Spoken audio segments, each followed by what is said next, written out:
बात एकदम सही है। पॉलिटिक्स को डर्टी पॉलिटिक्स कहा जाता है, लेकिन डर्टी पॉलिटिक्स में पढ़ा लिखा आदमी आएगा नहीं क्या?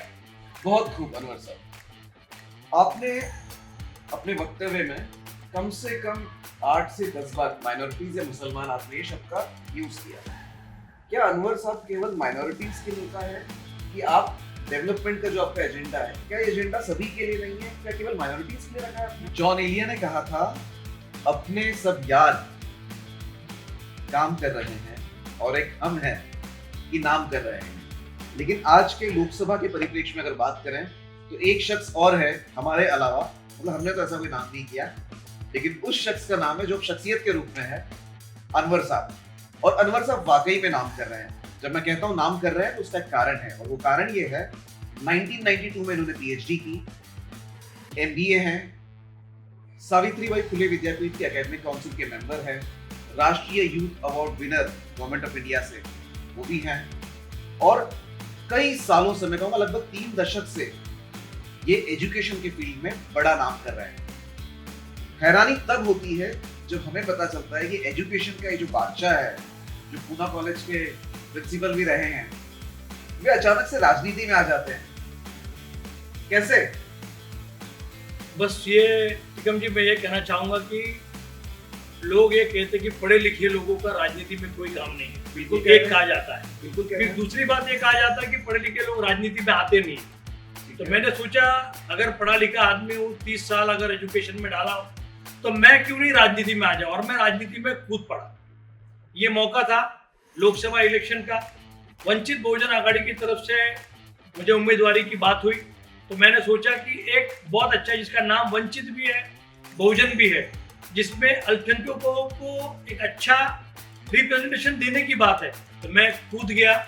और मैंने सोचा कि राजनीति में आने के बाद में और अच्छा काम जो एजुकेशन में करता था उससे ज्यादा बड़ा काम मैं यहाँ कर सकता। सब आपकी बात में दम है, और वैसे इस इंटरव्यू में समय कम है, इसीलिए शॉर्ट में या क्रिस्प बताइए। पॉलिटिक्स के साथ कई बार एक वर्ड जुड़ता है, डर्टी पॉलिटिक्स। अनवर सर, आप पढ़े लिखे इंसान हैं, आपका बहुत बड़ा एजुकेशन का बैकग्राउंड है, पॉलिटिक्स का आपका एक्सपीरियंस कोई खास नहीं है अगर हम प्रैक्टिकली बात करें, तो इसमें आप क्या करना चाह रहे हैं और कैसे करोगे? आपका बैकग्राउंड तो नहीं है। बात एकदम सही है। पॉलिटिक्स को डर्टी पॉलिटिक्स कहा जाता है, लेकिन डर्टी पॉलिटिक्स में पढ़ा लिखा आदमी आएगा नहीं क्या?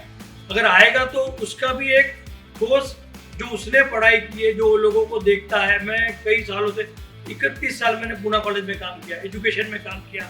8000 स्टूडेंट हर साल आता है, 8000 का 16,000 पेरेंट है, यानी मैं कम से कम 40-50 हजार लोगों का रिप्रेजेंटेशन हर साल करता था। तो मैंने देखा कि लोगों को बहुत जरूरत है। एजुकेशन तो एक पार्ट हुआ, उनके सोशल प्रॉब्लम्स है, उनके पर्सनल प्रॉब्लम्स है, अलग अलग टाइप के प्रॉब्लम्स है, युवा के प्रॉब्लम्स है, माँ के प्रॉब्लम्स है, बाप के प्रॉब्लम्स है। प्रॉब्लम सॉल्व करने के लिए हम लोग एजुकेशन के जरिए कुछ नहीं कर सकते। हम लोग एजुकेशन के जरिए सिर्फ एजुकेशन का प्रॉब्लम सॉल्व कर सकते हैं। राजनीति वालों का जो प्रॉब्लम वो नहीं सॉल्व कर सकते, मतलब सोशल लेवल पे। तो मैंने सोचा कि अगर इस डर्टी पॉलिटिक्स में एक अच्छा पॉलिटिक्स भी किया जा सकता है, जिसमें पढ़े लिखे लोग आए और पढ़े लिखे लोग देखेंगे तो सही ना, कि अगर आपको बताऊं कि मैं पॉलिटिक्स में क्यों आया, तो मैं इसीलिए आया कि जो लोगों को देखता हूं कि डर्टी तो देखते ना, ये डर्टी पॉलिटिक्स में एजुकेटेड लोग कैसे अच्छा काम कर सकते हैं। तो 2 मिनट के लिए ऐसा मान लेते हैं, रिजल्ट जब भी आए, मान लीजिए कि एक सुबह ऐसी होती है जिसमें अनवर साहब जो है वो यहाँ के लीडर बन चुके हैं, वो जीत चुके हैं। अगर मान लीजिए ऐसा होता है, एक हाइपोथेटिकल बात कर रहे हैं, आप एक्चुअली समाज के लिए क्या करोगे? आपका विजन क्या है? आपका डेवलपमेंट का एजेंडा क्या है? आप माइनॉरिटी की बात कर रहे हैं, पॉलिटिक्स की बात कर रहे हैं, आप एजुकेशन की बात कर रहे हैं जिसमें आपने बहुत कुछ किया। ये सब 2 मिनट के लिए पीछे छोड़ देते हैं, आगे की ओर जाते हैं। आप अगर कुछ बन जाते हैं पॉलिटिक्स में, क्या करेंगे आप? देखो, मैं ये कहूँगा कि वंचित बहुजन आघाड़ी और श्रद्धेय बाला साहेब अम्बेडकर जी, ये एक ऐसा पर्सनालिटी है जिस पर्सनालिटी ने 4 मुस्लिम उम्मीदवार महाराष्ट्र में थे। मुझे आप पहले ये बताइए कि किस पार्टी ने, अगर आप कांग्रेस की बात करो, राष्ट्रवादी की बात करो, दोनों राष्ट्रवादी की बात करो, दोनों शिवसेना की बात करो, बीजेपी की बात करो, महाराष्ट्र में कितने मुसलमानों को टिकट दिया? ये बड़ी हैरानी की बात है, और मुझे काफी अच्छा लग रहा है कि आपने ये मुद्दा उठाया। कांग्रेस जो पूरे देश भर में सभी को साथ में लेके चलने का दावा करती है। बीजेपी के अपने कई सारे माइनॉरिटी सेल्स हैं। बड़ी हैरानी की बात है कि महाराष्ट्र में पूरी की पूरी जो 48 सीटें हैं, ये दोनों तीनों जो बड़ी पार्टियां हैं, इंक्लूडिंग एनसीपी, किसी ने भी माइनॉरिटी का यानी मुस्लिम उम्मीदवार खड़ा नहीं किया। क्यों नहीं किया? सबको मुस्लिम के वोट चाहिए, लेकिन कैंडिडेट किसी को देना नहीं है। ये बड़ी हैरानी की बात है। मैं हर समय लोगों को यही कहता हूँ कि जब मैं अभी पॉलिटिक्स में आया तो 50 नहीं हजारों सवाल मेरे सामने लोगों ने रखे। क्या अनवर सर अभी आना था क्या? आप इसी को गिराने को आए क्या? आप इसको चढ़ाने को आए क्या? किसी के वोट खाने आए क्या? मैं ये कहूंगा, मैं किसी के वोट खाने नहीं आया। मैं अपने वोट के लिए आया हूँ। मैं वंचित के वोट बढ़ाने के लिए आया हूँ। मैं चाहता हूँ कि अगर वंचित बहुजन अघाड़ी की तरफ से बाला साहेब अम्बेडकर अगर इतना बड़ा काम कर रहे हैं, मुसलमानों के लिए काम कर रहे हैं, वंचित के लिए काम कर रहे हैं, जिसको हम लोग डिप्राइव्ड सेक्शन बोलेंगे, बहुजन जो बहुत लोगों के लोग काम कर रहे हैं, तो सबके लिए अगर काम करने वाला आदमी अगर आगे आता है तो माइनॉरिटीज का भला होना ही है। माइनॉरिटीज के बहुत सारे सवाल है। माइनॉरिटीज का वर्क कब बेटर है, माइनॉरिटीज का एजुकेशन का बेटर। तो पूना में बोला जा रहा है कि ये लोग है, पूना में 4 कंस्टिट्यूएंसीज है, 4 कंस्टिट्यूएंसी में मुसलमानों ने इन्हीं लोगों को वोट देना है। मैं ये कहना चाहूंगा कि पूना में जो लोग सोशल में काम कर रहे हैं, जो लोग पॉलिटिकल में इतने दशकों से 4-5 दशकों से काम कर रहे हैं, 50 सालों से काम कर रहे हैं, उन्होंने पूना में क्या डेवलपमेंट किया? उन्होंने एजुकेशन के लिए क्या किया? उन्होंने स्किल डेवलपमेंट के लिए क्या किया? उन्होंने सेल्फ एम्प्लॉयमेंट के लिए क्या किया? उन्होंने एम्प्लॉयमेंट के लिए क्या किया? मुसलमान बच्चों के लिए जॉब्स के लिए क्या किया? यानी हर मुसलमान का बच्चा दर ठोकरे खाते फिरेगा। आप लोग सिर्फ पॉलिटिक्स में आएंगे, आप एक पार्टी का परचम उठाएंगे, आप बोलेंगे बस इन्हीं को दो। मैं ये कहना चाहूंगा कि मुसलमान के वोट बटने दो, कोई प्रॉब्लम नहीं है। मैं एज ए एजुकेटेड पर्सन खड़ा हूँ। बाला साहब अम्बेडकर ने मुझे मौका दिया हुआ है, तो उस मौके का फायदा उठाकर मैं माइनॉरिटीज के लिए हक में काम करना चाहता हूँ। माइनॉरिटीज के जो मसाइल है, माइनॉरिटीज के जो प्रॉब्लम आएंगे, माइनॉरिटीज यूथ के प्रॉब्लम है, माइनॉरिटीज के विमेंस के प्रॉब्लम है, लड़कियों के प्रॉब्लम्स है, और जो भी प्रॉब्लम रहेंगे उन सबको साथ में लेकर जाना चाहता हूँ। बहुत खूब अनवर साहब, आपने अपने वक्तव्य में कम से कम 8 से 10 बार माइनॉरिटीज या मुसलमान आपने ये शब्द का यूज किया। क्या अनवर साहब केवल माइनॉरिटीज के नेता है कि आप डेवलपमेंट का जो आपका एजेंडा है, क्या ये एजेंडा सभी के लिए नहीं है? क्या केवल माइनॉरिटीज के लिए रखा है? मैंने कभी भी माइनॉरिटीज के लिए काम नहीं किया। मैंने काम सभी लोगों के लिए किया है। मैं जहाँ पहले रहता था एरोडा में, एक मुस्लिम का घर था, सब हिंदू और मराठा के घर थे। आज भी लोग मुझे जान देने के लिए तैयार है। वही सब लोग, आज मैं कहता हूँ कि आज मैं मराठा का भी वोट लूंगा, हिंदू का भी वोट लूंगा, ब्राह्मण का भी वोट लूंगा, मुस्लिम का भी वोट लूंगा, माली का भी वोट लूंगा, SC ST का भी वोट लूंगा, दलित के सबके वोट लेने वाला हूँ, क्योंकि मेरा सब लोगों के साथ में रिलेशन है। मैंने सबके लिए काम किया है। येरोडा में मैं जब रहता था तो पदवीधर मित्र मंडल है, बाकी अलग अलग ऑर्गेनाइजेशन है, उन सब जय हिंद एजुकेशन सोसाइटी है, इनके साथ में मिलकर मैं सबके लिए काम करता था। मैं आज दुख भरी बात यह है कि हमारा जो डिप्राइव्ड सेक्शन है, ये सिर्फ मुसलमान नहीं है, इसमें बहुत सारे लोग हैं, इसमें हमारा हिंदू भी है, मराठा भी, जिसके प्रॉब्लम्स है, तो सबके लिए काम कर रहा है। मैं मुसलमानों के लिए और माइनॉरिटी की बात करता ही नहीं हूँ।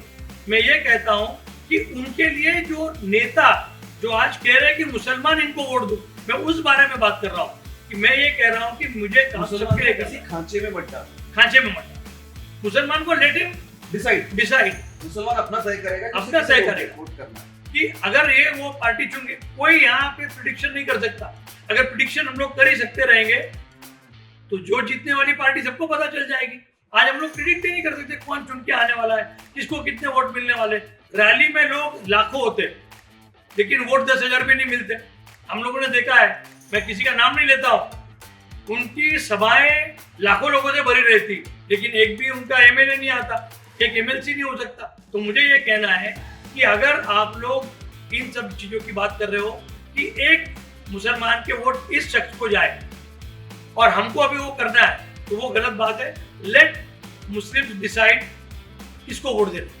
Late Muslims and everyone decide किसको डिसाइड करना। यस प्रोफेसर साहब जी, आप जिस कॉन्स्टिट्यूएंसी में अपना भाग्य आजमाना चाह रहे हैं, उस कॉन्स्टिट्यूएंसी यानी शिरूर कॉन्स्टिट्यूएंसी में 25 लाख के आसपास वोटर्स, एक मोटा अगर अंदाज लगाया जाए, पिछले अगर 2 लोकसभा की बात करें या उसके पहले की बात करें तो आढाव राव मतलब एक बड़ा नाम रहा है, अभी भी है, समय भी है बीजेपी के। राष्ट्रवादी शरद चंद्र पवार पार्टी जो है उनकी ओर से अमोल कोल्ले हैं जो पिछली बार के विजेता भी है, और ये दोनों में बड़ी तेजी से बड़ी जोर से रस्साकशी चल रही है कि एक साइड का कहना है कि भाई हम आएंगे, दूसरी साइड का कहना है कि वो आएंगे। ये दोनों के बीच में अनवर साहब अपनी जमीन कैसे खोजते हैं, अपनी जमीन पर कैसे कब्जा करता है? देखिए, मैं ये कहूँगा कि एक एजुकेटेड इंसान जब राजनीति में कदम रखता है तो सामने कौन है ये अभी मुझे देखने की जरूरत नहीं लगती। वो पहले से प्रस्थापित लोग हैं जो कई सालों से बिजनेसमैन हैं, अपने अपने क्षेत्र में सब एकदम मातब्बर लोग हैं। तो मैं यही कहना चाहूँगा कि मैं आज आया हूँ बस जीतने के लिए आया हूँ। मैं चाहता हूँ कि मैं अपना agenda education, self employment, employment और स्किल डेवलपमेंट इसको लेकर चल रहा हूँ। साथ में जो विमेन एम्पावरमेंट की बात आती है, किसानों की बात आती है, जो छोटे किसान हैं उनकी बात आती है। प्रॉब्लम तो बहुत सारे हैं, मैं ये नहीं कहता कि मैं सिर्फ शिरूर से आज लड़ रहा हूँ तो पूरा इंडिया के प्रॉब्लम सॉल्व हो जाएंगे, लेकिन ये जो बड़े बड़े लोग हैं इनके साथ आज मुझे बाला साहब अम्बेडकर ने उम्मीदवारी देकर खड़ा किया है। मैं भी ये चाहूँगा कि वंचित की जो ताकत है, जो तीसरा पर्याय, थर्ड ऑल्टरनेटिव बोल के खड़ा हो रहा है महाराष्ट्र में, इसके मैं ये देखूंगा कि ज़्यादा से ज़्यादा वोट हमको मिले। बाला साहब का भी नाम है, वंचित का नाम है, और ये दोनों के जो हम लोग बात करेंगे कि अमोल कोल्ले लास्ट ईयर में थे, उसके पहले अड़रराव पाटिल थे, तो इन सब लोगों के साथ में आज मैं भी यही कहूँगा कि मुझे भी अच्छा समर्थन लोगों का मिल रहा है। और मैं ये कहूँगा कि एजुकेटेड पर्सन जब भी राजनीति में आएंगे तो उनको लोगों का साथ मिलेगा। पूरा विश्वास है? पूरा विश्वास। अच्छा, ये बताइए, मार्केट में और खास करके मीडिया में एक ऐसी बात चल रही है कि कुछ पार्टियां हैं वे संविधान को बदलना चाहती है, अगर वे आगे चुनाव जीतती है तो बाबा साहब ने जो संविधान बनाया हुआ है उसमें अमेंडमेंट काफी बार हुए बीच में, संविधान ही बदल दिया जाएगा। इसको लेके एक राजनीतिक व्यक्ति के तौर पर, वंचित के प्रत्याशी के तौर पर अनवर साहब क्या कहना चाहेंगे? वंचित बहुजन आघाड़ी के नेशनल प्रेसिडेंट बाला साहब अम्बेडकर हर समय इसी चीज को लेकर बात कर रहे हैं, चेंज ऑफ कॉन्स्टिट्यूशन नहीं हो, और इसी के ऊपर वंचित ने कई साल सत्ता परिवर्तन के ऊपर काम किया हुआ है। और सत्ता परिवर्तन की जब बात आती है तो जब सत्ता परिवर्तन लोगों को दिखेगा, वंचित बहुजन आघाड़ी और जितने भी अलग अलग ग्रुप्स है सब लोग मिलकर जब काम करेंगे तो ये चीजें होने वाली नहीं है। कोई भी संविधान को बदल नहीं सकता, और बाला साहब अम्बेडकर इस बात पे ठाम है कि हम लोग कॉन्स्टिट्यूशन को बदलने नहीं देंगे। नहीं अनवर साहब, ये तो बहुत पॉलिटिकल रिस्पॉन्स हुआ। मैं सीधी बात करता हूँ, क्या बीजेपी, क्या कांग्रेस, क्या ये लोग कॉन्स्टिट्यूशन को बदलना चाहते हैं आगे के समय? क्या इनकी ऐसी कोशिश है? नहीं, मुझे नहीं लगता ऐसी कोई कोशिश है। ये तो क्या होता है, देखिए अलग अलग जगह से रोज हमको क्लिप देखने को मिलती है, युवाओं का जो माइंडसेट है ये चेंज करने के लिए ये सब चीजें हो रही है।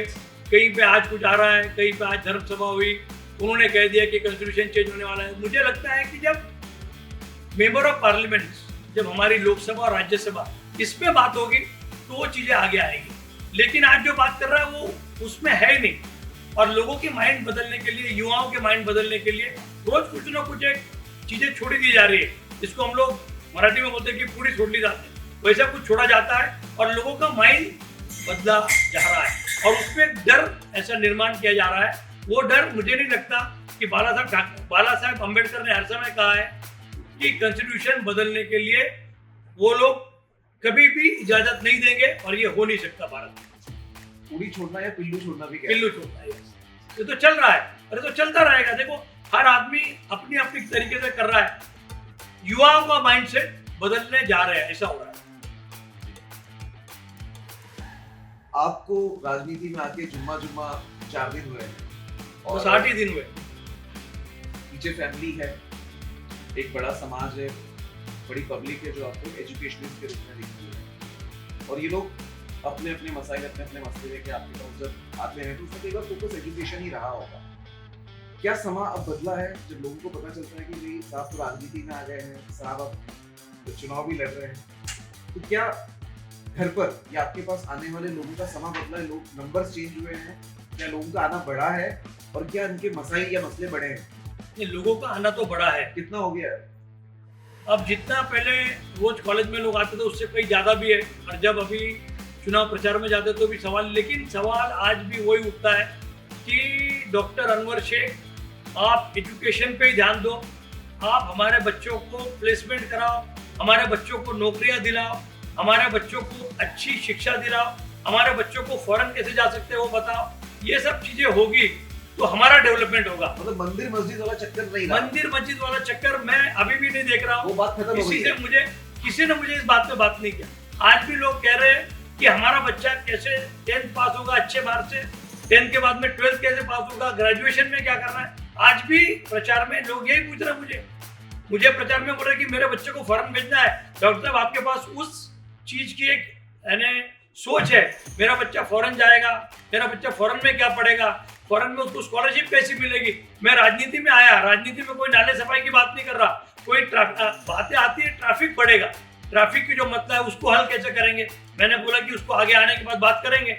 लेकिन आज भी लोग मेरे साथ जुड़े हुए एजुकेशन को लेकर, उनका कहना है कि एजुकेशन अगर होता है, जैसे बाबा साहब ने कहा था कि एजुकेशन ये होना ही चाहिए, और जिसने एजुकेशन ले लिया वो पर्सनैलिटी ग्रेट हो जाएगा। बाबा साहब, मैं लोगों को कहता हूँ कि बाबा साहब अम्बेडकर 100 साल पहले लंदन स्कूल ऑफ इकोनॉमिक्स में डीएससी करके आ गए। डीएससी डिग्री आज भी लोगों को पता नहीं है। तो मैं यही कहूँगा कि मैं राजनीति में अगर आया हूँ तो लोगों को लेकर यही बात करूँगा कि हमको पढ़ना है, हमको आगे बढ़ना है। जो घर के बच्चे पढ़ लेंगे, जो घर के बच्चे सेल्फ एम्प्लॉयमेंट ले लेंगे, घर में पैसा आएगा, सब सुकून रहेगा। क्योंकि घूम फिर के लास्ट ऑप्शन और लास्ट रिसोर्स सब लोगों को चाहिए मनी, और मनी ये लीगल वे से आनी चाहिए, पढ़ाई लिखाई से आनी चाहिए, नौकरी से आनी चाहिए। हमारे बच्चे अच्छे लॉयर्स बनने चाहिए, हमारे बच्चे अच्छे राजनीति में आने चाहिए, हमारे बच्चे अच्छे पॉलिसी मेकिंग में आने चाहिए, हमारा बच्चा IAS ऑफिसर होना चाहिए, हमारा बच्चा पुलिस सब इंस्पेक्टर होना चाहिए, हमारा बच्चा तहसीलदार होना चाहिए। आज क्या हुआ, लोगों को लगता है पैसा नहीं है तो मैं नहीं कर सकता। मैं लोगों को यही कहूंगा कि पढ़ाई करो, राजनीति वालों को करने दो, आप लोग इसमें आओ मत। जब इलेक्शन आता है हम उससे बात करेंगे, और हमारा सब बच्चा पढ़े, कॉम्पिटिटिव एग्जामिनेशन दे, अलग अलग एग्जामिनेशन दे, MBA करे, मैनेजर बने, और बहुत सारी चीजें में जाए, तरक्की। बॉटम लाइन है तरक्की। अनवर साहब, जब मैं सवाल आपसे पूछ रहा था, आपको जब मैं देख रहा था उत्तर देते हुए, मुझे कई बार ऐसा फील हो रहा था, राजनीति में खासकर जो लोग प्रोफेसर रहे हैं, जो वो आते हैं तो एक फ्लो में, जैसे प्रोफेसर घंटों बोलते रहते हैं, बात करते रहते हैं, तो ये आपका एक कॉम्पिटेंसी जो है पहले ही मतलब बना हुआ था, आप इस फ्रंट पर आए तो उसका जरूर आपको फायदा मिला है।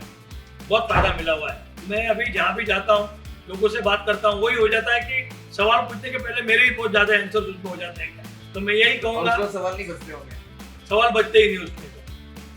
अनवर साहब, आपने ऐसा क्या है जो अमूल कोल्हे में नहीं है, जो अडाना साहब में नहीं है?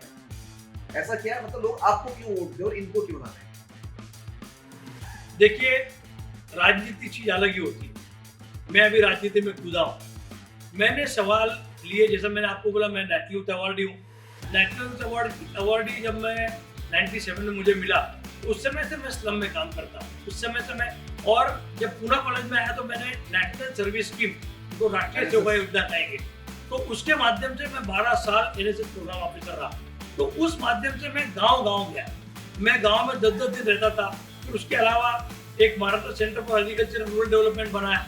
तो मैंने देखा कि लोगों को क्या चाहिए। लोग राजनीति इलेक्शन तक ही चलाते हैं, उसके बाद में हर आदमी को चाहिए कि उसकी तरक्की हो। अगर उसकी तरक्की नहीं हुई, उसके घर में कोई पढ़ा लिखा नहीं रहेगा, उसके घर में अगर एजुकेशन नहीं मिलेगा, तो घूम के मैं यही चाहता हूँ कि ये दोनों लोग अपनी बातें कहते हैं, मैं अपनी बात यही कहूंगा कि सब लोग अपनी तरक्की की बात करो। इलेक्शन आएगा जाएगा, वोट के लिए आएंगे जाएंगे, डेवलपमेंट, विकास की बात करेंगे, लेकिन विकास होना चाहिए, सिर्फ विकास की बात नहीं होनी चाहिए। मतलब एडवर्टाइजमेंट में विकास नहीं हो, यस, जमीन पर विकास हो, जमीनी विकास। जमीनी।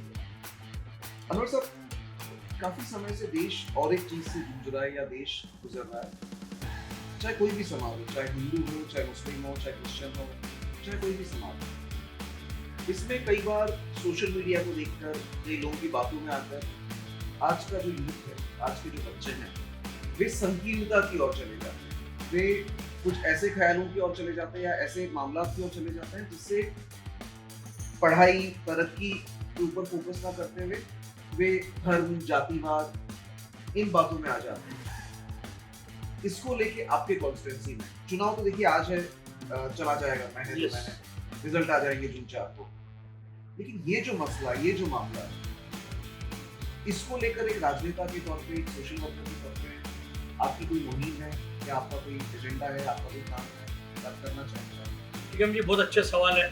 देखिए, मैं जब भी पूना कॉलेज में 8,000 बच्चों को एड्रेस करता था तो एक ही बार कहता था, एक ही बात उनसे कहता था मैं कि ये जो व्हाट्सएप यूनिवर्सिटी है, फेसबुक है, इंस्टाग्राम है, आप लोगों को आपके माइंड में ये चीज़ डालनी है कि what is right and what is wrong, ये सच है क्या या ये झूठ है। लोगों से बातें करो और द्वेष मत फैलाओ। इससे क्या हो रहा है कि द्वेष इतना फैला रहा है, मैं देखा पढ़े लिखे लोग भी हैं जो रोज आने वाली चीजों को फॉरवर्ड करते जा रहे हैं, जबकि उनको पता है this is wrong and only for the purpose of creating, जिसको हम लोग बोलेंगे कि दो लोगों में, दो जातियों में, दो धर्मों में तेज निर्माण हो जाए। ये काम पढ़े लिखे लोग भी कर रहे हैं, फ्लो में आके करते रहते हैं और उनको पता है दिस इज रॉन्ग, ये नहीं है। अभी कई बार लोगों में कहता है, कभी कभी मुझे भी लोग कहते हैं कि जब माइनॉरिटीज की बात करो तो लोग तुमको पढ़े लिखे नहीं है, अभी भी बहुत सारे प्रॉब्लम है। लेकिन मैं कभी कभी कहता हूँ कि अल्लाह ने, भगवान ने मुझे, ईश्वर ने एक ऐसा मौका दिया कि मैं 92 में PhD हो गया, 10/10 के रूप में रहने वाला एक बच्चा जो उस समय पढ़ाई करके आ गया। तो मैं कहता हूँ कि जब मैं हो गया तो सब लोग हो सकते, वो कोई भी जाति का हो, वो पिछड़ी जाति का हो, वो दलित हो, वो आदिवासी हो, सिर्फ उसके दिमाग में आना चाहिए कि मुझे पढ़ना है। देखिए क्या होता है, कंस्ट्रक्टिव होना बहुत जरूरी है, डिस्ट्रक्टिव हर बच्चा बन रहा है। तो बच्चों को जब आपने सवाल पूछा कि कुछ भी सोचो, लेकिन we have to become constructive. हमको डिस्ट्रक्टिव बनना ही नहीं है, हमको अपना जो ये नैराश्य की बात करेंगे, हम लोग मायूसी की बात करेंगे, मायूसी युवाओं के दिमाग से निकल जानी चाहिए। और मायूसी धर्म और जाति देखकर नहीं आती। बस ये बहुत अच्छी बात कही आपने, मायूसी धर्म और जाति देखकर आनी भी नहीं चाहिए। जब मायूसी ऐसी आ गई तो आदमी भले ही भिखारी हो, आदमी एक अलग मोड़ पे चला जाता है और अपने आप को धर्म और जाति के नाम पे बांटकर और भिखारी बनने की कोशिश करता है। मैं कहता हूँ कि युवाओं ने धर्म और जाति अपने अपने घर पे रखनी चाहिए। WhatsApp university, Facebook university, Instagram, इस पे आने वाली चीजों से ज्यादा सच क्या है, झूठ क्या है, what is right, what is wrong, इस बात को समझ लेना चाहिए, अपनी आप को समझ लेना चाहिए, अपनी तरक्की की बात कीजिए। युवाओं को कहता हूं, अपनी तरक्की की बात कीजिए। मेरे घर में कोई भी पैसा लाके नहीं देगा, इलेक्शन के लिए 500-1000 रुपया देगा, 1000 रुपया एक दिन में खत्म हो जाता है। मुझे यही कहना है कि मुझे 40,000 50,000 की नौकरी मिले, मुझे IT में नौकरी मिले, मैं बच्चा BCom भी हो गया तो IT करे, अच्छी नौकरियां करे, तरक्की करे, मेरे घर में अच्छी सैलरी आए, बस इलेक्शन आएगा और जाएगा। इन चीजों पे ध्यान मत दे और द्वेष और किसी धर्म का द्वेष नहीं। क्या बात है, आपके ये ख्यालात जन जन में और हर एक के मन मन में पहुंचे, मन में फैले, चाहे वो हिंदू हो चाहे मुसलमान हो। इस देश का नागरिक इस तरक्की के ख्यालात को लेकर अपना सफर चुनाव को बगल में रख के, चुनाव का फोकस तब हो जब वोटिंग की बात हो, लेकिन नागरिक आगे बढ़ते रहे तरक्की के साथ। बहुत सारी शुभकामनाओं के साथ पुणे का न्यूज़ और मुंबई का न्यूज़ की ओर से आपका बहुत बहुत धन्यवाद। आपने थैंक यू।